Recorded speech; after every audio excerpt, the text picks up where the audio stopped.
Paula Show is on. The Paula Show. Come on, one and all. I extend an invitation to the Paula Show. Join in the conversation. Transforming behavior, recognizing our savior, overcoming hurdles, achieving dreams. Together we can succeed. Hi, good evening, everyone. Welcome to the Paula Show. Tonight, it is my pleasure to present part 3 of a conversation about youth and politics with Lonnie Richards and Kamali Mannix. Over the past 2 weeks, we have engaged in compelling, insightful, and candid conversation about youth and politics in Antigua and Barbuda and across the globe. Stay with us tonight for part 3 of our conversation. We'll be right back after this commercial break. Youth have voices that need to be heard during and after general elections. How can you ensure that politicians serve the population with transparency? I think it starts with accountability, not just accountability measures on paper, but holding persons to account in everything. The first method of holding somebody to account is your ability to vote. Because as I said before, a politician is servant, not master. If you are given my vote because I expect you to execute a task and you don't execute that task, it is time for you to leave. The second thing that we need to understand. But then you have 5 years before you leave. Right, so then I have enough time to write up the reasons why you should go. Sometimes people forget because you somewhere between the term, you might do something nice closer to the end of the term. And people sometimes forget, and people are sometimes forgiving because you might have done something nicer for I don't them. think that is the case, and I will tell you why. I guess not among young people. Because the fact that a party can lose a general election means that people don't forget. Okay. I think what happens in politics is we don't forget, but we try to justify. Yes. Ah, okay. That's what we try to do. Because you even hear people say all the time, oh, he wrong. But from a party, so I find a justification. Oh, nobody else ever do that. The other side did this, and y'all didn't say anything. So there's an attempt to find a justification. Yeah. Yes. So once we as a people, and it starts with us, you know, once we can create a situation where I am personally accountable, then it makes a situation where I'm going to hold you accountable. If I am not a person of justifying my own wrong actions, then I can become a person of not being able to justify your wrong actions. Okay. So I think it's a matter of just basic human principle of holding people to account. You That told sounds me a little bit like honesty there to me. You told me I'm going to get something. You told me this is what to expect of you in government. You told me these are the things you're going to do to remove us from having this welfare state mentality. Put it into practice. That's where we need to start. Sounds like a plan, Lonnie. I agree with what Kamali We're said talking in terms about of- holding people accountable and transparency. Right. So I agree with what he said in terms of sort of bringing out that theme of honesty. I think we also, as citizens, have to hold ourselves accountable, because if we've decided, if I voted and I said, okay, well, this purple party said that they're going to create jobs, and not jobs that where I'm going to be the maid or I'm going to be the cleaner or whatever cleaner, right? But jobs that are high-paying jobs, right? And they're going to provide scholarships, Better etc. quality of life for right, your family. Right, a better quality of life. Then if 1 year come along the line and there's no job, we have to say, hey, the job's not here. What happened there? You know, somebody have to come and say, you promised me, where is it, right? Yeah. Because the same way we want other things, we have to want that. If we voted for this, we have to say, okay, this is what I wanted, so I am going to find out from them why they have not given me what I have voted for. Why have they been dishonest? They might have forgotten, so you need to remind them. Yes. Why your peers are saying that they have pursued tertiary, college, university education. They are unable to find work in their area of study, and they're also not able to find work that suitably compensates them. Guilty. I think, and I'm trying to walk on an eggshells here because I want to be fair to all sides. If you live in a society and a particular skill set is very saturated, say you live in a community of bakers, you're going to college and getting a degree in bread baking and coming back in a society of all persons who Which bake, is saturated. which is already saturated. But You can't instead of really baking expect bread like the you can't really ordinary wood bread, expect- you might be and breaking so that's where I'm going. Panera You can't bread. expect to drop in, do what everybody else is doing, and then your result must be able to build a house. You have to come into this dynamic environment, even a saturated environment, and say, look, everybody else is baking bread. In a niche market. I can bake bread without yeast. Create something for yourself, because when you do, then you're able to really reap the benefits. I think the second thing is, and it goes back to this whole idea of the need, the absolute need to transform, in particular, the civil service. There are persons in our society who have excellent skills that can transform the country, but because we're using the same civil service model that probably my grandmother's grandmother used before she died, it creates a problem where the only thing we can see as to classify people is junior clerk, clerk 1, clerk 2, clerk 3. So they need to modernize. Right? The system. government system needs to overhaul. modernize. Overhaul. Let me tell you, dash out the model that we're using now. It's not working. It is very inefficient. It is not leading to any sort of transformation. It is archaic. I mean, whatever. We need to reform the entire civil service so that a person with a degree in sports psychology can come into Ministry of Sports and be able to render her skills instead of being told to teach PE. A person coming in with a master's degree in public health can be told, come, be one of our health inspectors, set standards, work in an Antigua and Barbuda Bureau of Standards if you feel like, versus being told to teach biology. And I'm giving you these particular examples. Because that's what happens. Because what I realize That's as a what's happening teacher, to young people. we have a lot of teachers lot. who are extremely skilled, who have very high quality qualifications, that if they leave here, they'll probably be very successful. But because of love of country, they return. And the country that they love tells Don't them, love them. But Lonnie, that's my point. I'm getting to a point. I suppose that is also fueling the brain drain. A lot of our Of young course. people Definitely. are I living think- in, especially Canada now, and the US. Of course, that is totally true.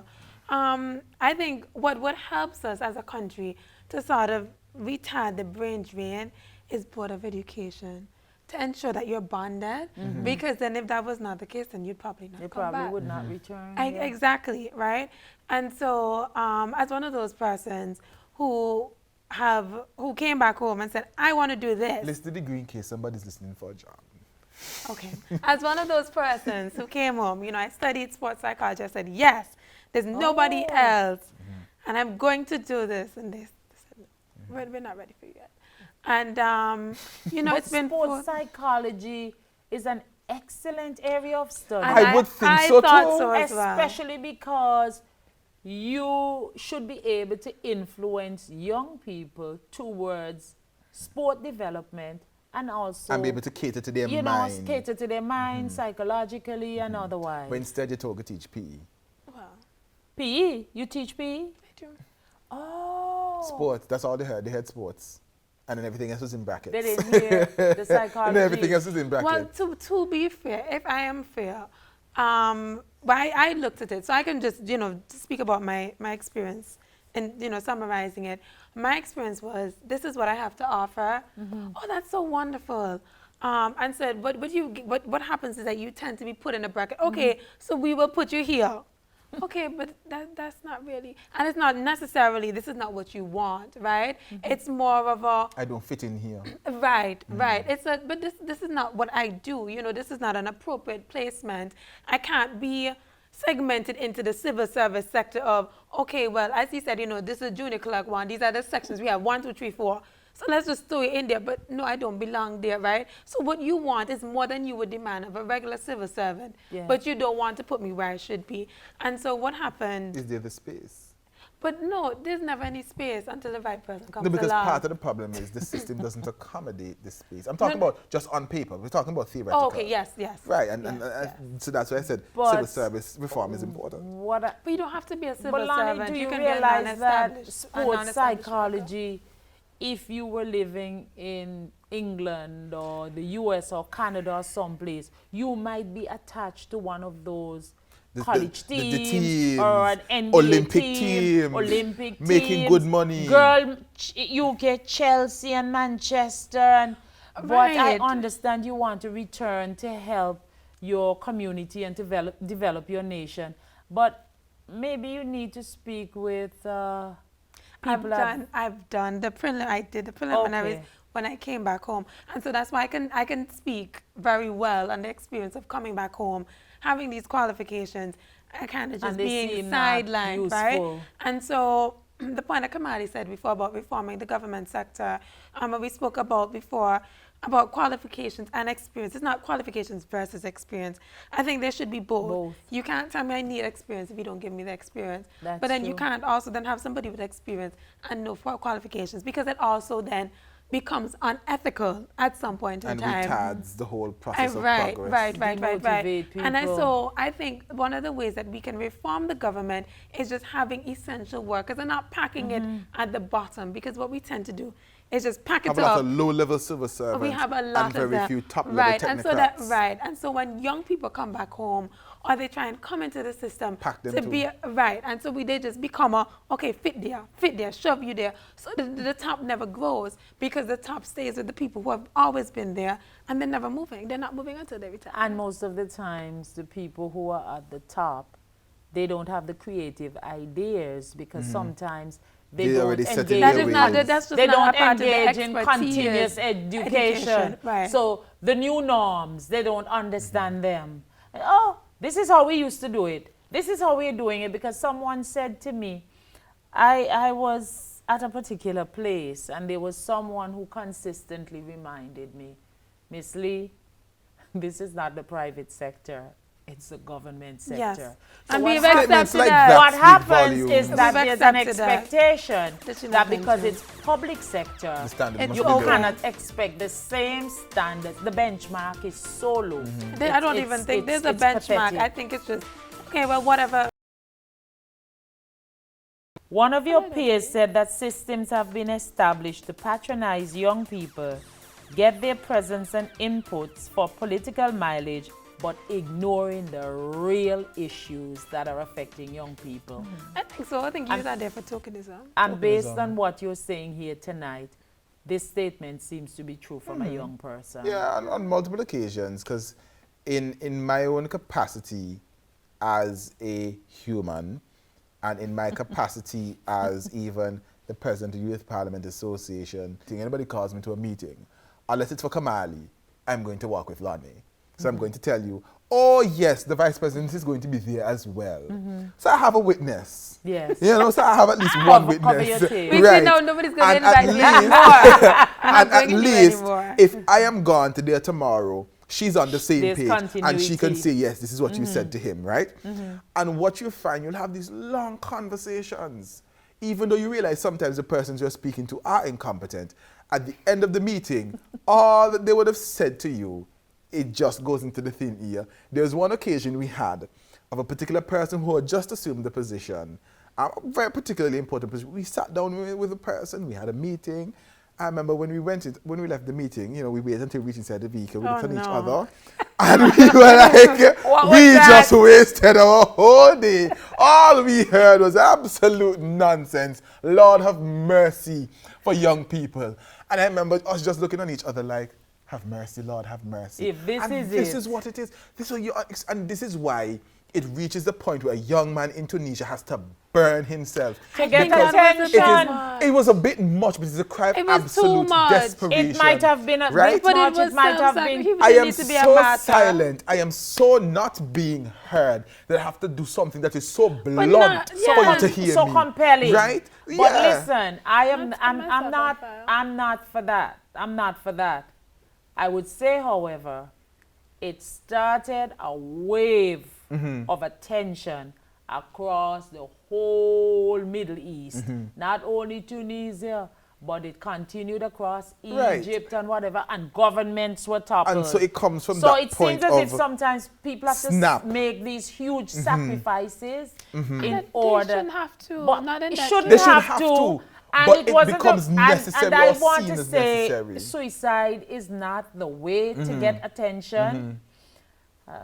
But it happens. And so even It when I look at, happens. for example, the Arab Springs, as a history teacher, you started look at right things there. like the Russian Revolution, Russia changing from an empire to a republic. You look at the French Revolution, people literally saying, look, you no longer have the right to rule us as an absolute monarch. And it comes from that place of tokenism, people not listening. Because here it is in France, in the 1700s, you have people protesting. We're hungry, we're poor, we have nothing to eat. And the response of the queen is, oh, they don't have money to buy bread, let them eat cake. We can't afford bread. Tell me how I'm gonna buy cake. But to be And fair, so- my understanding, and it was so an many a actual times, cake. It was like a bread. Many a times But the in thing our is, system, that is what you get. these- Oh, the young people want a voice? Okay, let them have a platform. But we Yeah. don't have a voice. Youth parliament. So how are we going to get the something. platform? Right. And so that's the missing issue. Don't worry, we're working on it starting on the Paula Show tonight. Well, in collaboration with the work you're doing so far, and this, the Paula Show, we're getting some notice tonight. Some of your colleagues emphatically declare that money influences the outcome of elections. You've been hearing that. Gospel. I think that's very true. And not just on the corruption side, but the reality is, if you don't have enough finances to adequately campaign, it does restrict the amount of people that you can reach. And so you'll find, even in the last general election that Jamaica would have had just a few weeks ago, Yeah. one of the complaints of the opposition party was, we just had to raise funding for a leadership contest. It is very difficult for us now to go back to those same donors and then say, give us more millions of dollars to fund the general election. And so in the absence had a of funding, shortfall. you then have a overwhelming landslide for the Jamaican Labour Party. And I think even here we see there are certain parties that, you know, have more business persons on their side in other instances. So they can pump $20 million, for example, into a campaign, whereas I can only pump 2. So the 2 that I'm putting into a campaign, I can get 1 seat. With the 20 million you're putting in, you can get 10 or 12 or whatever the circumstances is. So I Do think you even really beyond... think that people contribute $20 million Let me tell you something now. When here it comes to general election, a lot of businesses contribute a lot of money. Do you know why? Because the longer you stay in power, the more government contracts So I how get. should donors be allowed to contribute? Oh, I don't have think they thoughts on should that. be. I don't think they should be able to donate at all. I agree So with that how- I wholeheartedly. don't think they should be able to donate So at how all. would the parties fund their campaigns? Scratch 2 and 2 together. To me, no donor should be able But to. that's not No fun. donor should be able to Then contribute. how are you going to get the big billboards and the paraphernalia Yes, and but then this is the everything else thing. if What do people those don't big contribute? billboards contribute besides rubbish for Cooksdom? But you can put the billboards together and make something. You can build a shop out of the billboard. Do something constructive. For me, I think if our politics was based off of skills, And issues. competency, issues, substance, the result of our general elections would be very different. And we would have political parties based on, it wouldn't be a situation of, oh God, Jack, then they're bad. But then they could be better than this one, yeah. Like It would everybody's just barely you know, scraping through. It would be a situation of they are excellent and these people Excellent just representation. aren't. Yes, that's what we would Is get. that possible? It is possible. Take out the donors. Take them out. I think that for donors should be required to give about $5,000, and that's it. That's the cap. For the entire campaign? For the entire campaign, yes. And the party should not receive any more than, let's say, $30,000. And I think $30,000 is generous. Because what do you have to do? I don't need a lunch kit. I don't need shoes. I don't need a bag. I don't need a hat. I don't need a pen, pencil, You ruler. don't need ham, turkey? No, I don't need a ham, the turkey. And I don't need to pay for my sofa. Right? So all of these things that you want to give me that are part of the campaign, they shouldn't be given. I want to hear what you need to pay for is the soapbox and the mic. That is all you need to pay for, right? And maybe a tent to make sure that it don't rain with you under it. Okay, that's all you need. And if we're doing this election and we're doing the campaign in a real election campaign, let's say for about a month or wherever, right? Where we need the money, we don't need to be giving out money and things to people, because then, in my opinion, this then becomes then bribery becomes muddled. You know, when we look at the Representation of the People Act, and they define bribery as indirect or direct, with the you are a representative, whether, and you know, it's so very detailed as to what constitutes bribery, and with all that detail, there's nothing there that you can prove, because it has to be an agreement. So there's this elaborate thing of what bribery constitutes. And if I say, Kamali, I'm hungry, I say, here $100, Kamali could be bribing me, because I always come to Kamali for money. And so I'm going to feel indebted. To Kamali? I'm going to feel indebted to Kamali, right? And so the intention is to buy me, because I'm accustomed So it doesn't to now have getting to be money. a lump sum at a particular No, time. It could can be done right. And systematically over a period of time. Exactly. And then how do you know if you do it outside of election? That doesn't make it any less of bribery. And then we look at things like Because I know the intention. Exactly. And when I look at things like, you know, treating, if you go to buy food and drink, I mean, when I started, I was like, treating? Is that a thing? And then I realized it's food, drink, or entertainment. I said, so if I say, let's go to the movies, so is that considered treating? Is that now illegal? How does one prove all of these things? So if you reduce the funding for these campaigns, for these parties, then we can reduce the opportunity. Exactly. Because I can't spend $500 on 500 people if I know I only have limited money. And so by reducing the resources, I think we help to also then sort of reduce instances of possible bribery, of treating, or whatever other illegal activities that would take place, or whatever voter swinging we're doing that's taking place. But not just during elections. We're looking at all year round. All year round. So you don't need to be having $100,000 in your account. Where you get the money from? Why you still have it? Right? That kind of thing. I think we need to have accountability in that way by setting standards, having the Integrity Commission look into it and say, this is a cap, the rest of the money will go into government coffers. You're entering politics. Should you declare your assets? Yes. Of course. Yes. And I remember Lani mentioning the Integrity Commission. I think one of the greatest inhibitions to the Integrity Commission is the fact that it was created by an act of Parliament. Yeah. So technically, the Integrity Commission only has as much power as Parliament, allowed. the persons it is intended to keep accountable Exactly, will give to it. So imagine. So you can't go into my business because it is not your responsibility. Imagine So you I set the think- rats to watch the cheese. Right. So I think for me, what we need to do is there are two institutions. Anti-Bible Electoral Commission, Integrity Commission need to be made constitutional organs so that Parliament cannot change their Exactly. structure or their powers, and they need to be given such stringent authority that they can know who you dated in secondary school, everything, right? Because what happens too, what a lot of politicians do, is they will tell you, I don't own anything. And on paper, They don't. legally, it is true.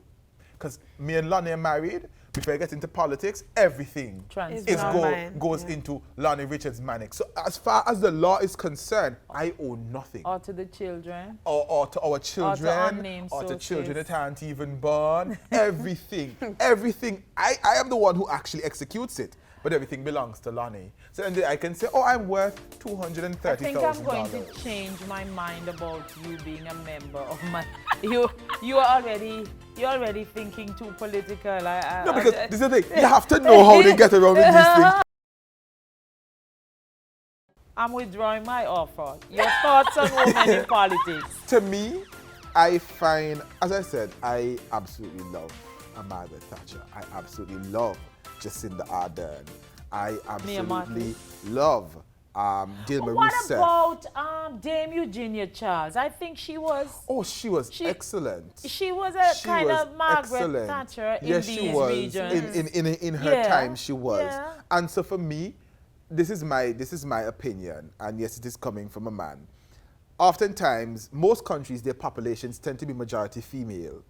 But in terms of parliamentary representation, women are in Males. the minority. By far. And I think part of it is due to the fact that a lot of our societies are structured that, the man should speak, the man should lead, the man should dominate, the man should be the one leading, the man should have the power, the women should sit down, the women should sit silent, hush your mouth, no say nothing, go take care of But the the Bible picnic. does say that men should be in charge. Yes. I don't mind that. Yeah, but you my can thing lead a is, yes, you can household. be in charge, but you being in charge doesn't mean you ostracize a female And I from having agree. any sort of authority But or in voice. some countries across the globe, especially in Latin America, in politics, you're required to have at least a 1/3, 33% of women as candidates in your party. Yes, it is required, and I think it's a very. I think it's necessary because It's it becoming it's- I popular, think it's more double popular. I think it focuses on this whole matter of having gender equity, and as Lonnie said, it can be double-edged, because are you genuinely wanting to see women involved in Or is it leadership, tokenism? or is it just you satisfying the quota? Exactly. And in some instances, of course, it's satisfying it's just the quota. satisfying the Exactly. quota. Yeah. But for me, I think the world has seen excellent and extraordinary females in politics. Transformative And leadership I from think, women. to me, I don't have a problem with them rising to the highest office. One of the, I the like closest that. examples we see is Portia Simpson Miller. She did something similar to Oh, in Margaret Thatcher. Jamaica. She took a lot of tough decisions. She did. did. Because when she Yes. became prime minister, it was Yes. in the height of the whole 2008 crisis, and Jamaica was already struggling with problems of inflation, economic instability. She took a lot of tough decisions. And I think if it was a man would have tried And that's to. the I was beauty of gonna- I To wanted just- to talk about that's to that. the just, beauty of us ladies. We're powerful, we're strong, we're very thoughtful. And in a lot of instances, when we've achieved those high positions, we know that we're going to be compared against our male colleagues. So we have to work even more diligently. It's always expected of us to work harder, because you have one shot. The bar and standard for a lot of male leaders, It's low. it don't dey. But for us, But for them, it's like, okay, this is the it's standard, exceptionally and if high. they don't meet Because here, in a lot we're of going to instances, give they're them fire. setting us up for failure, Lonnie. I agree with that completely. course. When you look at the composition of the parties, and we looked at the women, all the women were educated. All of them had some level of university More education. so than the men. Exactly. And when I looked at it, I said, okay, I looked through this year, I looked at the election before that and the one before that, and you have lawyers, and you have scholars, and you have persons who are, they do whatever it is in their own right. And when I thought about the fact that this is just all the women, regardless of parties, and then you're going to look at the men, and the men, some are up, some are down, cut some are through neither grass. up nor down, And so when you look at that, I thought, but this is really unfair, because then what makes it different, really, or what creates the problem, or why is it that women have to seemingly have more? And when I looked at Joe Biden compared to Hillary Clinton's election, Oh. I thought to myself, I don't think she necessarily lost because she wasn't the best. I think she lost because people didn't want women. And I think there were many women who didn't The want white women. educated men did not vote for her And the white women didn't vote for her either. because they were annoyed that she did not leave Bill Clinton. When people went there. People did go there. Stop. It didn't make. People went there. And it was just the dumbest of things. It was just the dumbest of things. ridiculous. It was, and which to me was sort of similar. It's But it goes back to So the whole Obama's standard setting. personal Exactly. Because there are many men who would have been in similar situations. Adulterous And situations. you'll never hear it happen, on a political Have stage. love child and but all then of that. you'll have a Trump, you got cheated on, so don't say anything. Those sort of situations. Right, which is And just brought so all dumb. the women to sit there in the debate. I thought that was I just mean, so it's- awful. But I say that to say that even though we want women in politics, we have to be ready to vote for them, because we're not just fighting against standards. We're also fighting against each other, where we have these sort of traditional beliefs that we need to stay at home, we need to raise a child. If you're going to a campaign, watch a picnic. They need a mother. What you do out so late? I mean, these are just so archaic. But the donors too, the donors would contribute More to quite a a lot man of money campaign. to the men But then and just that give could- the ladies pittance. But I do think that because this might be a tad sexist, but I think that the integrity is also different. Wherein they might figure the woman may not come back. When I say remember, man, when she gonna say remember what? And so the men are going to say, oh yes, it's true. So you mean we are more honest? I'm not In a lot saying of no more, instances. but I say that the integrity might be a little different. Independent candidates. I think that there's a myth that independent candidates cannot be successful in elections.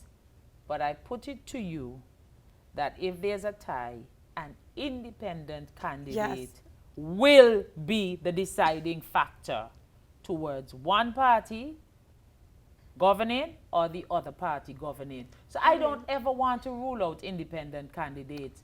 They are important, equally important to the major parties. I think they have to swing the vote. I don't necessarily think, when I think success, I don't think necessarily them getting into office. I don't necessarily see that happening because I don't think as a society we have reached that maturity because we're not voting on issues, so then we can't vote for an independent candidate because they're trying to bring issues and they're trying to bring something that's different, and they're not coming with ham, turkey, and cars, so we can't vote for them, right?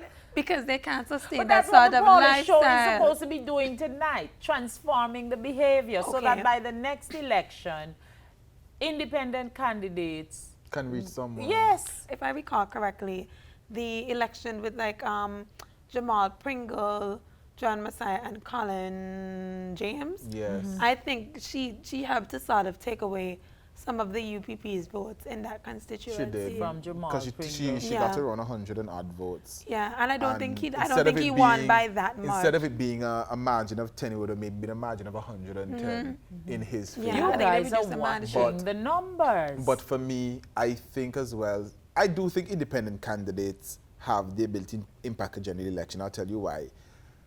As I said before, money is what makes politics. Huh? If, for example, one of Antigua's millionaires were to go into a constituency, and I'm going to make this statement, anybody who has a problem, message me and we can talk about it. Politics isn't necessarily about winning everybody. It's about winning more than everybody else. Because of the electoral system that we use is called first past the post, and that's what it is. The first person to pass this post. Yes. So if you can reach here, and nobody else can reach here, you might have the majority of votes, but you have most people.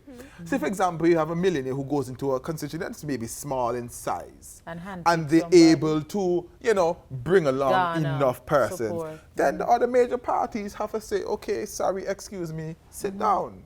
The problem has often been, instead of those persons who have the resources, who have, as we would say, the clout and the fame, and who have the heart and integrity to serve, they prefer to either join an established party because maybe they think they're not going to be successful, or they pump their money into parties thinking, okay, let me put my money this Oh, way, you pump your let me put my money that into way. all the parties. So Right. whoever wins, Whoever you wins, benefit. oh, you're already. son. Right. But to me, I think independent candidates do have a place. Yeah. They do have a place, and I think all it needs is for some serious funding to go towards an independent Where they candidate. can get the funding from?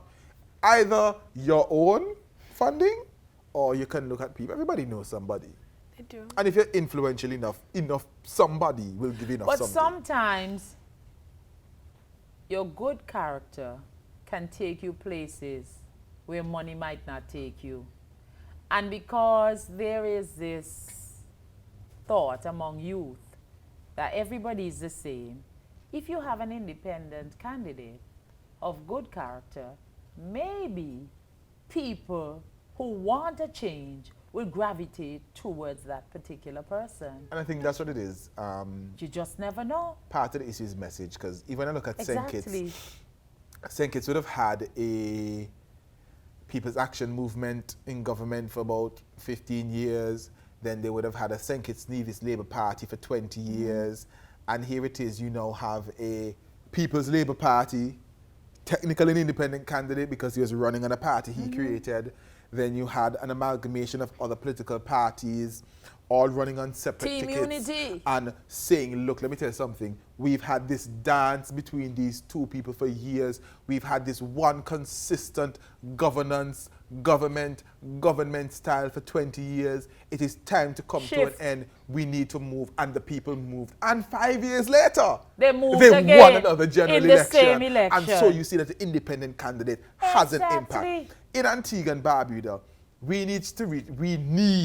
it is necessary, especially this time, to reach the point and realize our two political parties either need to improve on what they are offering, or they need to go outside. Because presently, our people require better.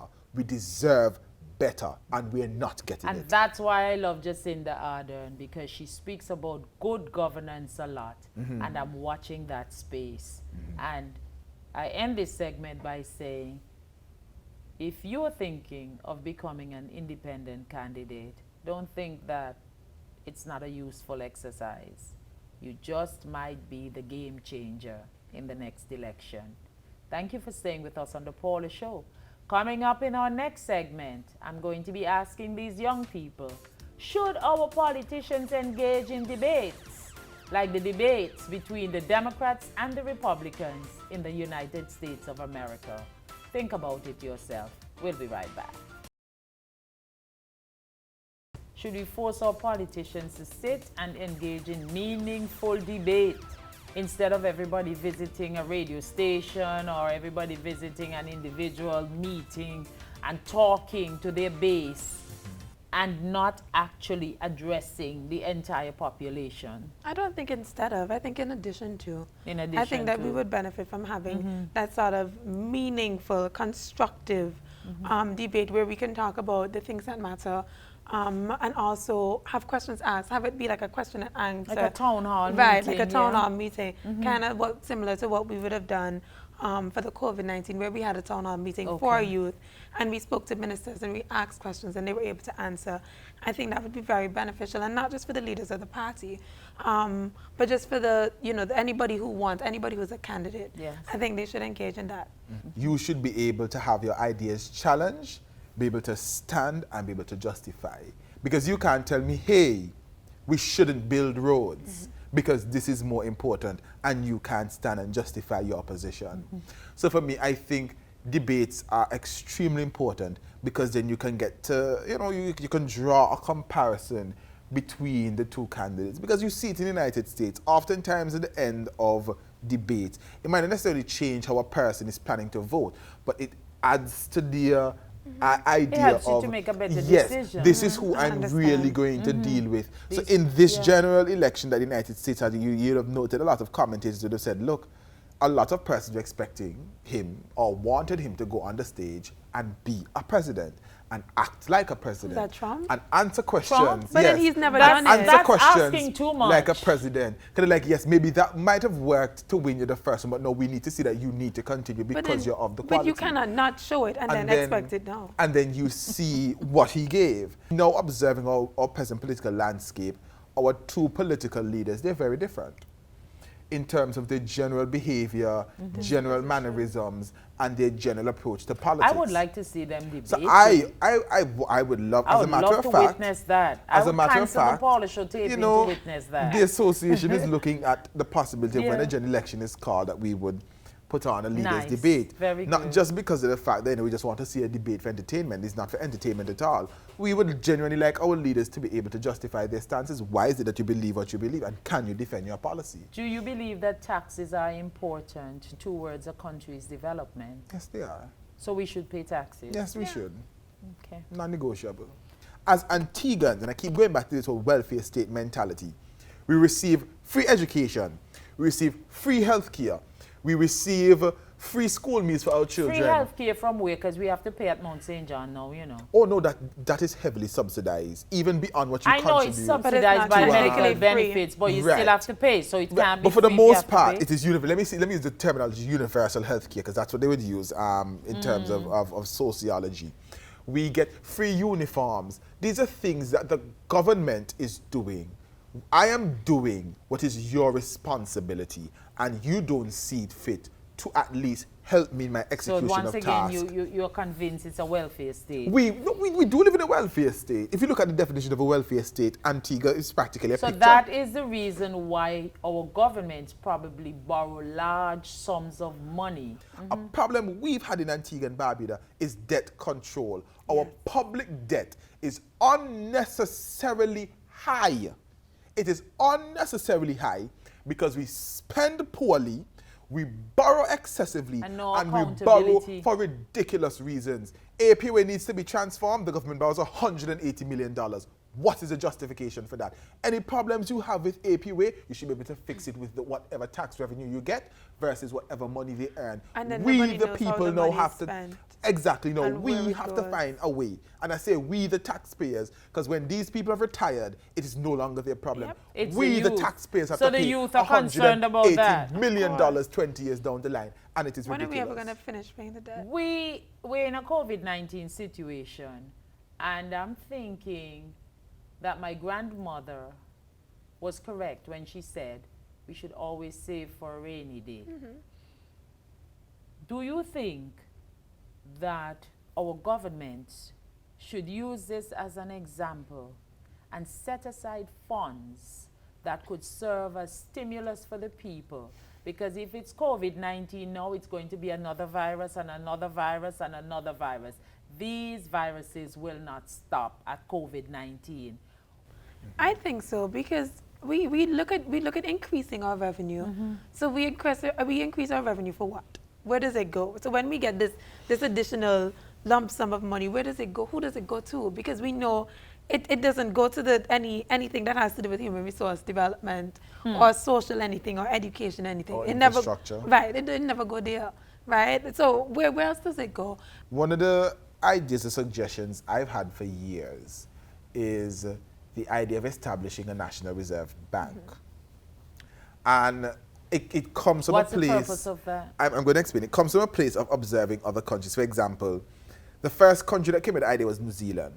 Because, of course, New Zealand has its own dollar. New Zealand has its own central bank. And so a part of their central bank is the whole idea of foreign reserves and reserve fund. So every month, as government collects taxation revenue, 2 pittances are put into the reserve fund. So in the event of economic instability, the government can then draw on that money to stabilize the economy in whatever way it chooses, infrastructure projects to encourage economic activity, etc., etc. We look at as close as Trinidad and Tobago. I don't think any other Caribbean government has spent as much money on stimulus as Trinidad and Tobago has. And Trinidad and Tobago has fared particularly well Some out of people this say whole they have COVID oil. crisis. But the oil prices have dropped And that's the thing, the oil for revenue, months. the oil revenue was Has put decreased. into a reserved fund. So in the times where nobody's buying oil because nobody's moving, Keith Rowley and company can say, let's draw on This the reserve. reminds me of Joseph and Pharaoh in the Bible. Oh. You remember when the Lord said there's going to be a Prepare for the- famine, prepare for the famine, and they stored the food for Yeah. all these years, and people were able to come and purchase the food. Hence his brothers had to come and purchase food. So there is a biblical principle in all of this as well. Definitely. You save for that day. We've failed.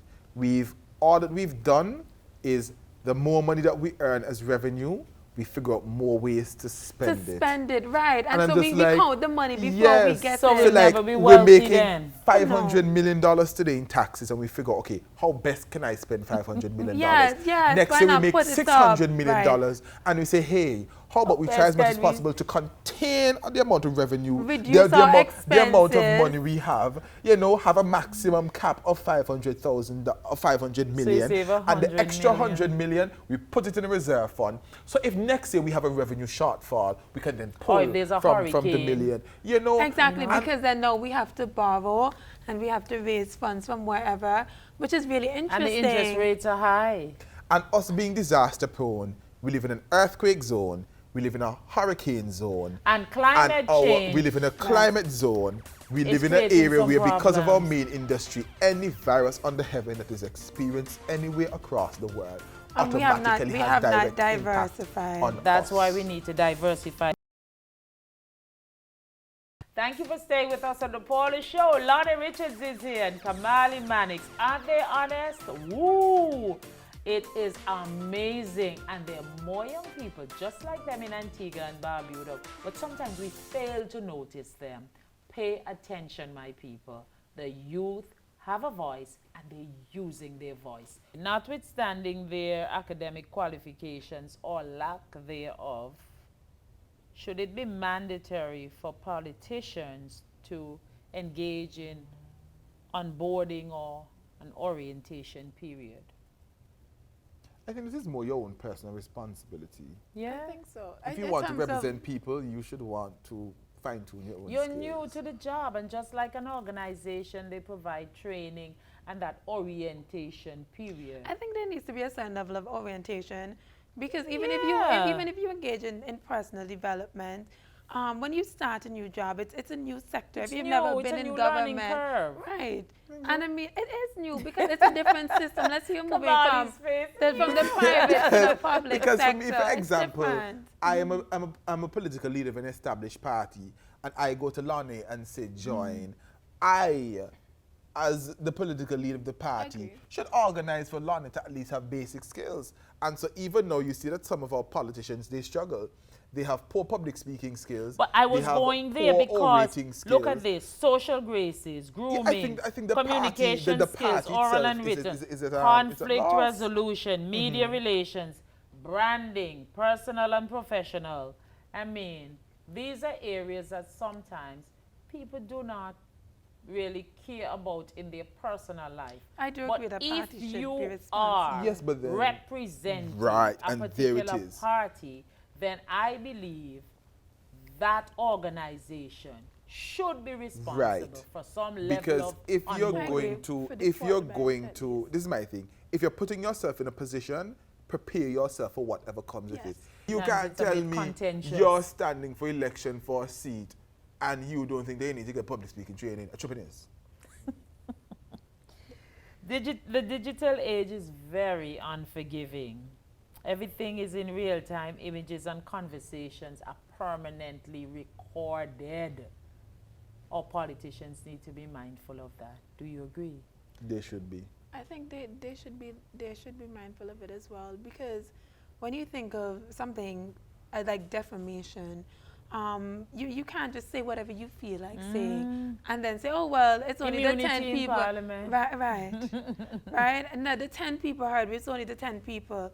What happens when 2 or 3 people send a video and then it Viral. exactly, and it just circulates, and you have all these things that have been said just circulating. Yeah. And I think that you also have to be responsible in your speech as well, Yeah. regardless of if it's being recorded or not. You have to be responsible and ensure that what you're saying is true, and also that you're not defaming anyone or just tearing down their character. I agree. I think there needs to be a high level of monitoring, because even for me, one of the things that I don't encourage in my particular classroom, on top of the fact it's a ministry policy, I don't encourage children to use their phones. Because I remember when I was going to school, like my classmates would videotape teachers unbeknownst to them.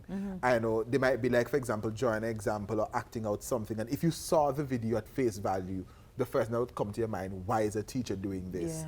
And so for me, even as I think of that, I think, when you're in politics, especially if you're in leadership positions, what you say can determine the entire position of a country or the position of a heavy section of the population. Position of your party. Right. Yes. Because And you're so for expected me- to speak on the position. Right. Yeah. And so what comes out of your mouth is always seen as a manifestation of your heart. And so you have to be extremely careful. If youth reps are in Parliament, what are your expectations? Represent youth. Be dynamic. Be innovative. Don't fall into The trap. the trap Parties. of I'm going to fight just for a next term. Fall into the trap of I am servant, my people are master. And you'll be good. Do you have, either of you, any ambitions to be future politicians? No. Rather worse here. But then you're vice president of the youth parliament and you're president of the youth parliament. So Yeah, because our goal is to inspire young people to that if that is their goal, if you want to be a politician, there's nothing stopping you. Go ahead. But it doesn't necessarily mean that we have to get involved in politics. And life changes. A couple years from now, Lonnie might be an MP, and I'll just be her assistant, you know. So you're both, so you never you're know. both teachers now. What do you want to do in the future? I don't have any specific thought, but I do know that my goal would be to impact persons. And I'm really big on human resource development, which is why I've spoken about it a couple of times. And so that's my aim. However, that is done. That is my objective, to impact the people of Antigua and Barbuda in some way and help them to go and empower them in some shape. Okay, Kamali. For me, I don't necessarily have a full-scale plan. I have a few goals, you know, finish my degree, do this, do that. That is my general plan.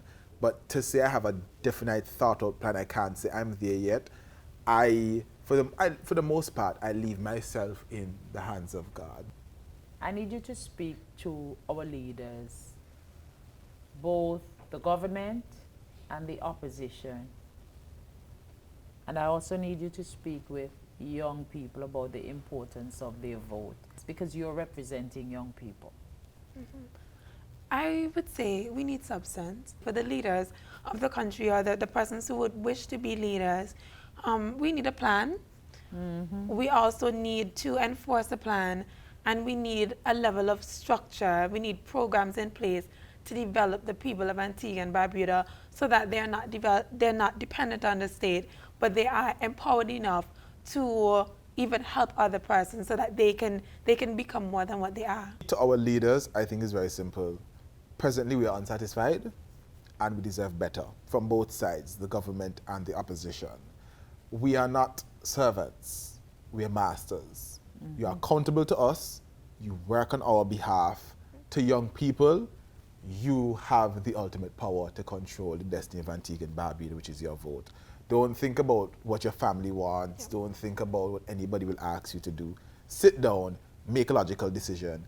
Is the approach of this person going to benefit me 20 years down the line? If you come to the conclusion that the answer is no, get rid of them now. Young people are not satisfied with the status quo, and they are willing to make the necessary changes to reach the results that they want for themselves. And not only for now, but far into the future. Thank you for joining us on The Paula Show. We enjoyed your company, and we know that you had a blast with us. Have a good evening. Good night.